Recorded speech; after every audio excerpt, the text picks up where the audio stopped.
ndagarutse muri ya njyana y'injaruwa nabonye ko benshi muyikunda ariko noneho nje mbabwira ko Yesu ari hafi kugaruka kugira ngo mumwitegure mubyumve kandi mufashwa n'iyi njyana murushaho kwitegura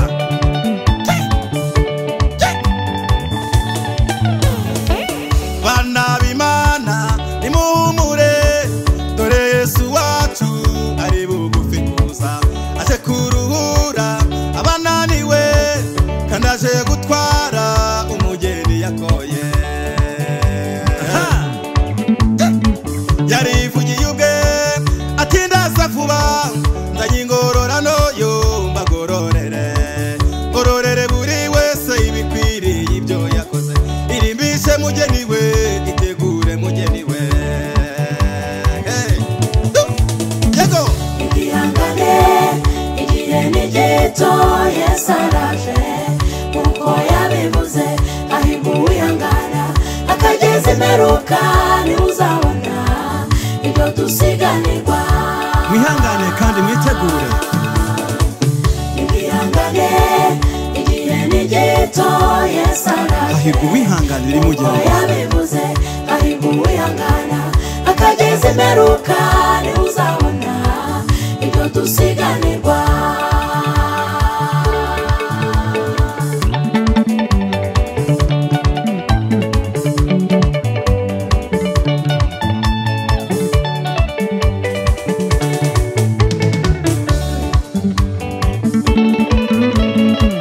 ibimenyetso byo kugaruka kwe byarabonetse nkuko yabivuze ati muzumva intambara nimuhaze intambara ubwami buzatera ubundi ishyanga riterere muzagambanirwa mwitwe mubabazwe kuberanye yeko niko byanditswe mu ijambo ry'Imana urukundo ruzakonja ubugome buza ibyo murabibona ko biri kuba imishyitsi hirya no hino no gukunda ubutunzi arongera ati ubwo bazaba babyina amahoro bati nta kibi kiriho nibwo nzabatungura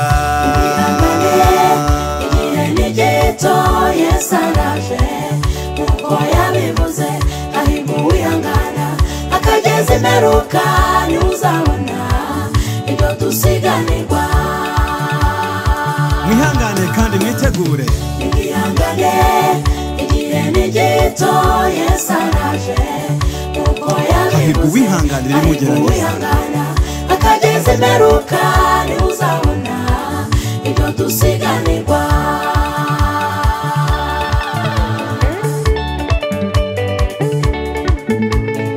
hahirwa uwihangana iri mugerageza kuko namara kwemerwa azahaba ikamba ry'ubugingo wari uzabona ubugingo buhoraho kuko yihanganya muri iyi si turabizi isi yagushije benshi ariko ni mwihangane mwihangane mwihangane Yesu araje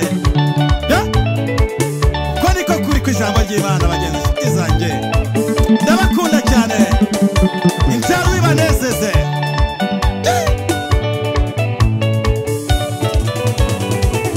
n'abantu benshi batabarika ku musozi Siyoni bambaye ibishura byera maze mbwirwa ko arabera bo mu isi bavuye mu mibabaro batabarutse tunezerwe twishime tuyihimbaze kuko ubukwe bw'umwana w'intama burasohoye aha umugeni we ariteguye cyane kandi umugeni we akaba yiteguye kandi ahawe kwambara umwenda w'igitare mwiza urabagira n'utanduye niyo mirimo yabera yo gukiranuka ya mirimo myiza mukora ubutumwa bwiza burakwiriye ubutumwa bwiza bwaramamaye ubutumwa bwiza buramamaye mu isi yose uzarimbuka hazavuge ngo ntabwo yabwiwe ubutumwa bwiza burimo burakwira isi yose ubutumwa bwiza burakwiriye ku maradiyo ubutumwa bwiza bwaramamaye ku mateleviziyo ku isi yose mu mahanga yose urabyumva wijyamiye iwawe uzarimbuka nazavuge ngo ntiyabwiwe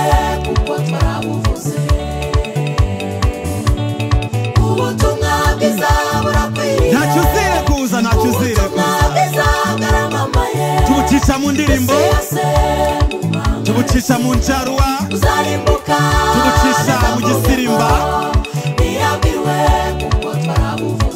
no muri sabeni tubunyuzamo tubabwira. Ubutumwa bwiza burakwiriye, ubutumwa bwiza bwaramamaye. Tunasoma Bibiliya, isi yose mu mahanga yose uzarimbuka nazavuge ngo ntiyabwiwe kuko twarabuvuze. Ubutumwa bwiza burakwiriye, nta kwireguza uzabona. ubutumwa bwiza bwaramamaye. isi yose mu mahanga yose uzarimbuka nazavuge ngo ntiyabwiwe kuko twarabuvuze. Ubutumwa bwiza bw'ubwami ngo buzigishwa mu isi yose, ubutumwa bwiza burakwiriye, ngo maze imperuka ibone kuba. ubutumwa bwiza bwaramamaye. Bwaramamaye bagenzi. isi yose mu mahanga yose Aziya, uzarimbuka Oceania, nazavuge ngo Amerika, ntiyabwiwe. Afrika hose bwagezeyo.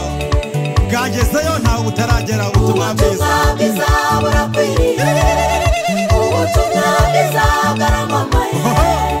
isi yose mu mahanga yose Yesu ako karibu kurudi, uzarimbuka nazavuge ngo ako karibu mulangoni. ntiyabwiwe kuko twarabuvuze.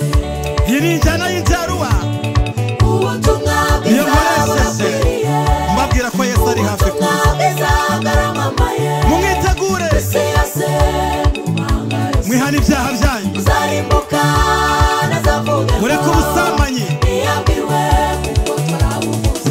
mureke ubutinganyi, mureke ubujura, hey! Mureke ibyaha bibi bituma Imana irakara. Ibyari mu Sodomu na Gomora, ibyo ni byo muri gukora. Ariko abana b'Imana twebwe turabibona, tukabona ko Yesu ari hafi kuza. Iyo tubonye intambara ziri kuba mu isi, tukabona Ikirene n'Uburusiya birwana, tukabona Isiraheli na za Irani, ntabwo tubona ko ari intambara zisanzwe. Twishyira muri Bibiliya tugasoma, tukabona hari icyo Bibiliya bivuzeho, tukamenya ko ari ibimenyetso byo kugaruka kwa Kristo Yesu. Ab'isi bo bagira ngo ni intambara zisanzwe, ariko hoya, abera siko tubibona. Hoya, abera b'Imana duhora twiteguye, ducunga ibimenyetso tureba. Haleluya, Yesu ari hafi bagenzi. Amen.